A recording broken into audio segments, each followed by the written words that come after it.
As we continue our exploration of how to simplify variable expressions, sometimes we end up looking at things that make us seem like we're going to get a little bit stuck. Let's take a look at this problem. Here we have 5 outside of parentheses, and that's being multiplied by 2x minus 5 inside the parentheses. If we follow order of operations, the first thing we'd have to do is what's inside the parentheses here, which in this case is 2x minus 5.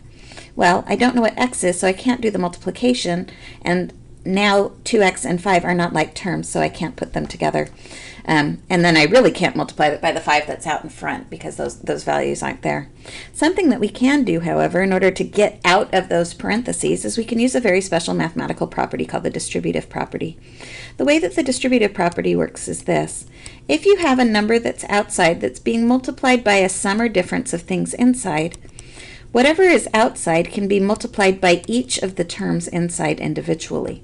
So for example, if I can't add b plus c together, I can take the a and multiply it by b, and then I can take the a and multiply it by c separately and then add them together. So this is a really powerful mathematical tool that allows us to simplify a lot of expressions and solve a lot of equations in the future. So we'll see this one a lot. As we look at problem number 3 here, the 5 is outside, and so what we can do is we can take that 5 and multiply it by each of the values that are inside. When we do 5 times 2x, we get 10x, and when we do 5 times minus 5, we get minus 25. This is a new expression, and it has no parentheses in it, which is great. We can't take it any farther because the 10x and the 25 are not like terms because they both don't have the same variables in them. If we look at problem number 4, notice that here we have a negative 2 outside, and it's being multiplied by all of these terms inside. The distributive property is going to apply great here, and what we're going to want to do is take this negative 2 and multiply it by each of the different terms inside the parentheses. So that means we have to multiply it by the 3x squared, then we'll have to multiply it by the negative 2x, and then we'll have to wrap up by multiplying it by 4. Let's go through and do that. Negative 2 times 3x squared will give us a negative 6x squared. Negative 2 times negative 2x will give us a positive 4x. And then negative 2 times a positive 4 will give us a negative 8. And that will be our simplified expression after we use the distributive property. A couple of something that I wanted to point out here just that to help you, notice that when you have a negative that's outside the parentheses, because that as we go through it will have the effect of changing every sign. When we do a negative times a positive, it becomes a negative. When we do the negative times the negative, it became a positive, and when we did the negative times the positive, it became a negative. So it's a really good way to double check yourself is if you're multiplying by a negative, it will change all of the signs with your new expression. And if we were multiplying by a positive, notice that they stayed the same. I got a positive for this and then a negative for the second part of the expression. So it's just kind of a nice double check for yourself. In problem number 5 here, we have a couple of things that are really interesting. Here we notice that there's some x terms and some plain number terms. It seems like it would be really great to put those together, but while they're trapped inside of the parentheses, we can't put them together because they're kind of being held up. So what we need to do is we need to get rid of the parentheses using the distributive property, and then once we've done that, then we can actually go through and see if there's any like terms that we can combine.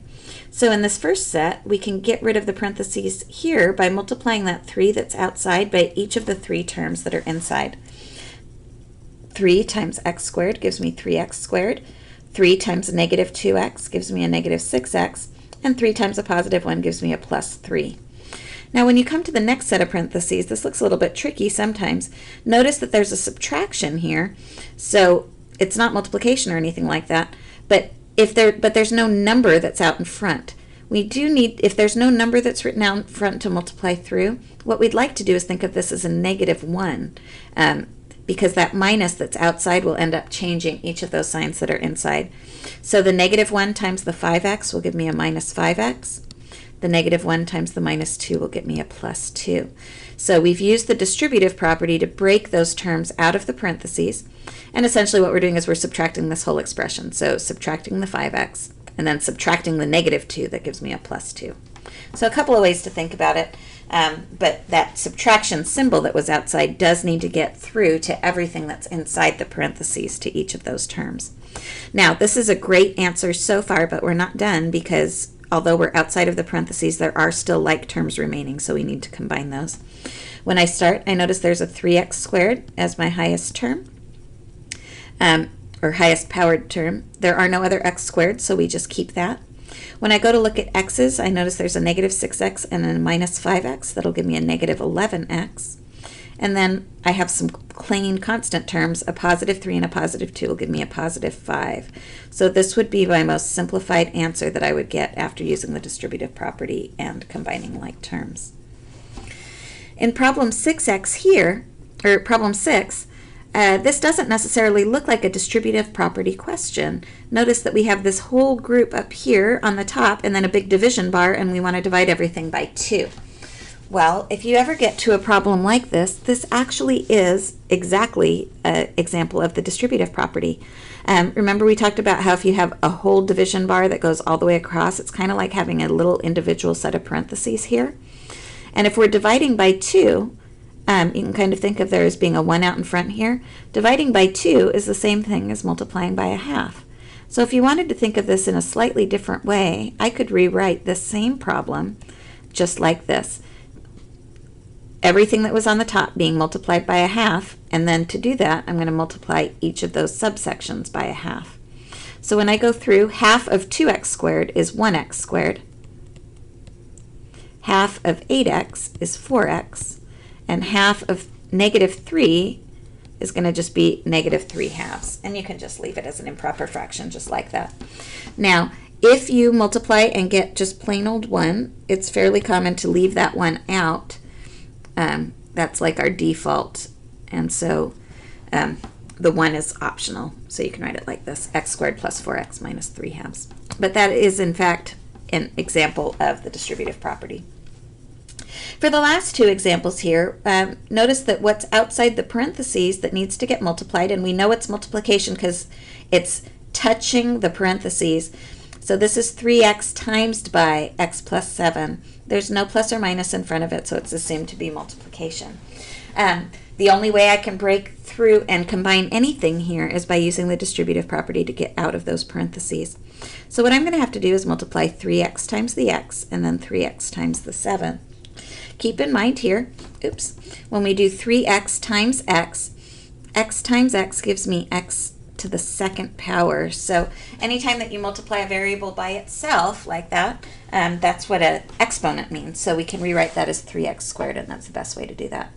Then we're going to have to do 3x times 7, and that's going to be 21x. And since it was a positive, we put a plus in there. These both have x's, but they're different powers, so they are not like terms, and that's as far as you can go in that one. For problem 8, we're going to do the same thing. We have a negative 5x outside, and we are going to need to multiply that negative 5x by each of the terms that are inside. When we do negative 5x times 2x squared, the negative 5 times 2, multiplying those coefficients, gives us negative 10. But when we do x times x to the second, keep in mind that x to the second means x times x, so I end up with x times x times x, which is x to the third. Another way you might want to think of that is this is x to the first power, and then I'm multiplying by x to the second power. So I have 1x, and then 2 more x's give me 3 x's altogether. And so 3 x's being multiplied together, so that gives me that x to the third power.